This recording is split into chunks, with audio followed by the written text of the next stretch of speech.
You crazy mother. Yeah. It's just BurnEye.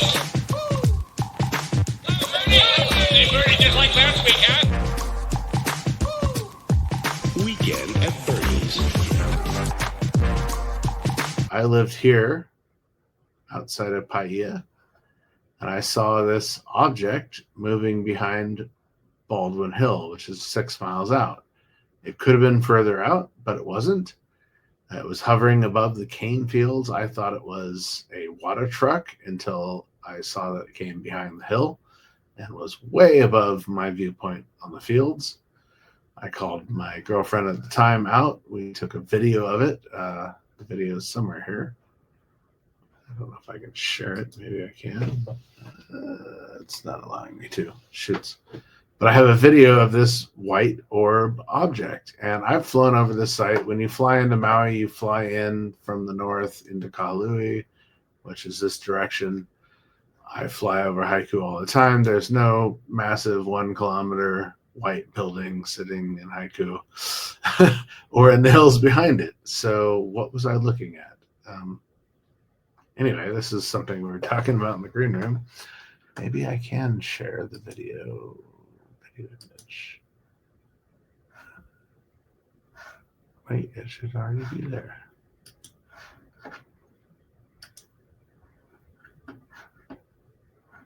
It's not going to let me show it. Damn it.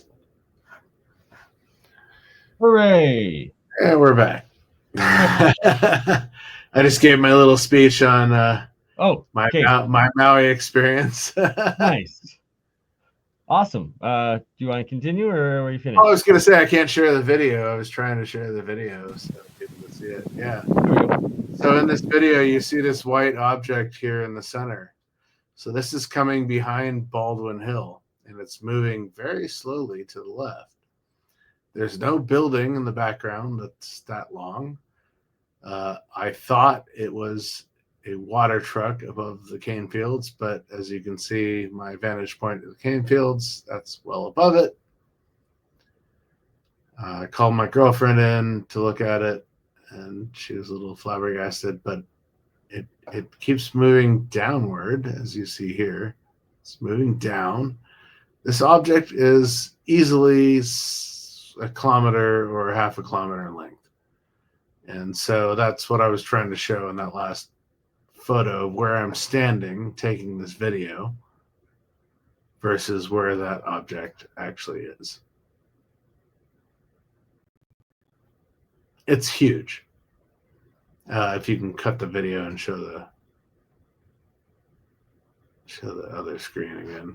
Oh, there's it. Going Yeah. So So I'm standing here taking the video, and this object is moving behind. This is Baldwin Hill outside of Haiku, and this object came from behind it.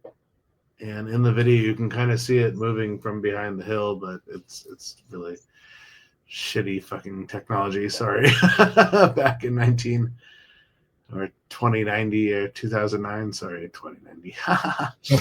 We're not quite there yet, but we'll get there. It's still going to be shitty technology. I agree, but it's a huge object, and there's nothing there. I've flown over Kahului so many times. There's nothing there. There's no building. There's nothing. And so I thought it could be coming from behind the hill here, or it could be much further back, way up in the hills, which was my alternative position for it. And so this is my vantage point all the way to what we're looking at in that video. Just to say. And good reference for I it. I did a you can do a flight log and military flight log on Hawaii of what they're launching and where they are and where they're performing, and none of this came up in any of those searches. So right, so unidentified.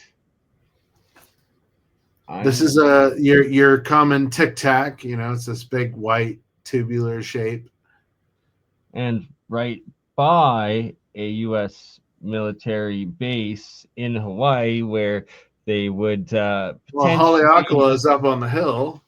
Maui's the only place that you don't ever see a physical base. Oahu is all Marines.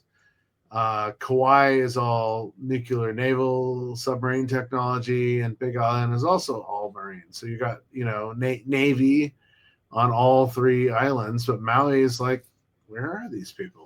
But they're all stuck under the mountain at Haleakala because that's SDI, that's Space Command, that's Star Wars right there. And this is a huge, huge piece of evidence that is supportive of exactly my thesis that we'll be presenting with Jeremy Reese, the alien scientist, tomorrow.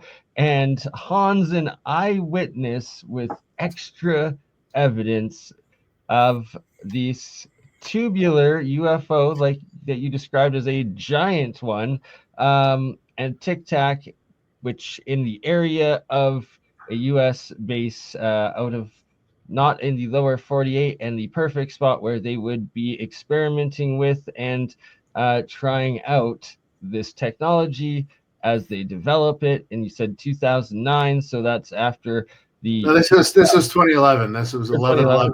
Okay. Yeah. So that's even better in that area. That a weird date, but it was. So. And a crucial date that it makes it between, I believe it was 2004 when the Tic Tac Nimitz encounters were recorded and experienced, and the 2014 MH370 Orbs video and action, and that it was this right here that you saw and reported was a very large streaked, or it was considering the distance that it was at, I would consider it being very large. Well, yeah, and I'm saying very large compared to what were the Tic Tacs, and larger than the Tic Tacs and larger than the Orbs. Was it a Navy dirigible? I have no idea. No. What it was is it was this plasma, and it was between the second and third generations of this technology that is a combination of aerogel as well as this plasma radiation orb stuff that is the first generation of it being the Foo Fighters from the time of World War II, that the Germans, using a specific constant rating beam, were able to trigger and create, and that then the Americans with the lasers and the British with the lasers were able to start moving them and doing more. And then once they put it into an aerogel, it stabilizes it and creates it. And you see the elongated larger part because this is as they were starting to integrate the AI control of it, and as it moves, it's why it's in this longer filaments extending out. And then the final product, and when they're adding in the HARP ionospheric radiation projections into them, where they get the full huge actual ball lightning plasma orb aspects of it, and to the point where they developed it with the AI controlling all three features of those technologies that are creating it, and then being able to move them and control them around. And what I am putting or proposing that we see in the Ashton Forbes MH370 videos, it is not actually a wormhole. Tragically, it is more of the decomposition, mini black holes, essentially, as the three orbs collapse back into each other and dissipate into absolutely nothing, just like ball lightning does. But with the three of them together, it expanded out as it sucked them in, and the craft, that sucked in and destroyed the craft into essentially nothing. And why we see it, and why there was no evidence of it. Well, there's debris that washed up on certain shores, supposedly, but right, supposedly, and like just couple small little pieces that might have been outside of that area or whatever the heck. that it kind of adds to what we've found. Well, this goes into what I've talked about with my experience in Egypt in 2018, and so I was there March 2018, and we're on the top of the Nile cruise. I'm hanging out with Brian Forrester, his wife, and there's like 10 of us. We're, having a few beers and having great conversations. And Irene goes, look. And so this orb flies by the boat, and behind it are two F-14s. And about a minute later, another orb flies by, and it's just bobbing along to say, hey, here we are. And Irene has actual video footage of this, which is amazing. But at the same time in Oregon, where I live here, there was a drone or something that passed by PDX, which is where all the F-35s are now stationed. They used to be stationed in Southern Oregon at Klamath Falls. Now they're all at Portland Airport, which is interesting because, man, they fly over my house I live near the airport. They fly over my house all the time. And they took off and scrambled north toward Fort Lewis to try and catch up with this thing. That was their whole mission. How fast can you go to catch up with this thing? And my first thought was, this is drone technology that we're training our pilots on to engage a zero gravity or high gravity envelope and see what they're capable of. Because the drones, there's nobody piloting them. So they can do 0 G's gravity force. They don't have a biologic in it. They don't have any biological entities in them, and so they can do these high G-force maneuvers that our pilots can't. So why can't we train our pilots against these machines, assuming that we will be attacked by similar machines from foreign governments in the near future? And whether or not our pilots are up to this is interesting. Well, Top Gun Maverick kind of touched on this. All of your pilots will be replaced by technology was kind of the theme of that, even though Tom Cruise proved that he could manipulate the canyon and pull the maneuver off. That's regardless of the point. The original aspect of that was, hey, AI is going to replace you. Well, Stealth came out a long time before that with Jamie Foxx and was kind of the same idea. You had a UCAV, which was an unmanned aerial operative military vehicle, and it went rogue, and they had to track it down over North Korea or something like this. I can't remember the whole movie, but Jessica Biel, and she bails out, and they have to rescue her. But this whole movie was about how these AI drones could go rogue. And so here we are, 15 years before this being told this, and all of a sudden, in Top Gun Maverick, it kind of comes up again. Oh, all you will be replaced by drones. And so it beggars the question, are we training our pilots in or out of the envelope of dealing with drone technology?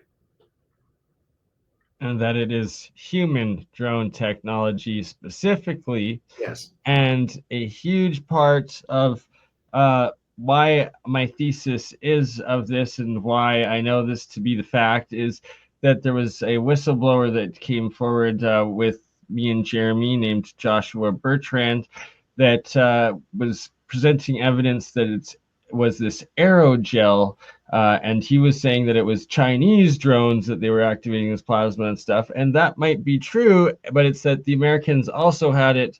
They had it first, and why they used it on MH370, it was a private but public demonstration to China, and that on that MH370, say, who's on the flight? why it was on that flight specifically was there were the 20 Chinese superconductor engineers or semiconductor, engineers that were defecting on their way to China. And what better way than we can decompose them into a plasma mini black hole than that? So shortly after that, there was a flight that went down over Russia that MH17. Yeah, over all the people Ukraine. that were involved with communicable disease discoveries, and so Yep. that also was an interesting one. Yeah, And that's interesting that you say that that. one has been disappeared from the Oh, from I'm because well aware of that. everybody focuses on this flight from Malaysia, and they were both There Malaysian was flights. two Malaysian flights in a Yeah. row, and it was a The other giant one tie-off. nobody talks about, and that's Well, it's let's like talk it was about.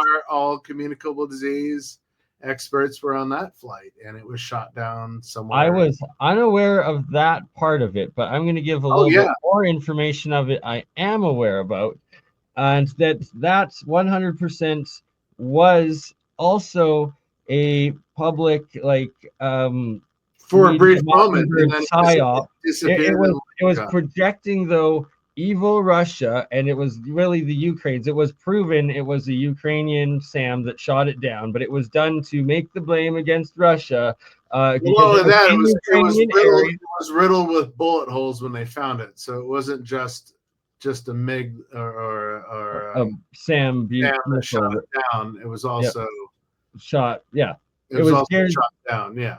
And the radar the Russians published actually proved that there was also a Ukrainian fighter jet behind it at its time of shoot down. So what you just said adds even more to proving it was Ukrainians that shot it down.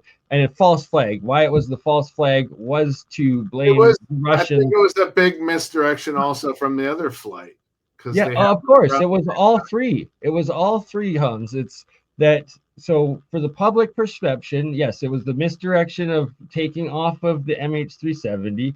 It was also an attack against Malaysia itself because their president at that time was because they're Islamic was coming out publicly trying to go against Israel in the human rights courts, and as well like now that you said there were all of these pathogen doctors on that I was unaware of, but an extra Yeah, part they were I mostly African diseases, Ebola, all, malaria, all these things. They were like the experts in HIV studies as well. Yeah, okay. a lot of them The ended up on HIV the flight. studies is interesting because that could be one part of what was engineered into the "we will not say" that caused the lockdowns, and were all of those people potentially the ones that could have originally worked on that project. Interesting speculation. No comment there. Anyway, Yes, but what I will comment on is that I read a whole bunch of reports at the time by a bunch of Russian, I believe it was like generals, as well as like a couple of their military journalists that had gotten to the crash sites, like the recovered area that because it was the Donbass, the rebels against Ukraine that were able to like that, and then the Russian military that were first on the scene all reported how extremely strange and disgusting, like all the bodies were in states of decomposition already. that could not have been natural. Yeah, exactly. Yes, and like that they were already long dead and rotting, and that originally I had always suspected was like, oh, did they put the MH370 people into it and dead? But no, that No, was it's why whatever they the that was the technology is belief. being used, rapidified or rapid expanded that Yes, decomposition. what you're saying exactly. It was that they had been infected or whatever the heck happened with the diseases they were working on. Something happened, and that is why they were dead and diseased, and why they needed the excuse of them all being killed. But it was also misdirection again from that MH370 that creates the speculation that was in my mind of was it the MH370 people, but no, it was not. It was they were dead from whatever freaking diseases they had been working on. Clearly, Interesting. that Never considered that one, but yes, could be right, could or be. right, either that or they had been dead, been unalived by whoever Black Ops then was responsible for whatever they were running on, and weren't freaking kept frozen until they were put in the airplane, one or the other, right? Either way, it was reported they were decomposed for a while when the plane went down. All right, that's dark. Let's move back to the light. And thank you, my friends. Always appreciate you. Thank you so much. Always a pleasure. Much love. Until we meet again next week for Woo Woo episode 43. Jeez, has it been that many? Right? This is 42. You crazy mother. Yeah. It's just Bernie! Hey, Bernie, just like last week, huh?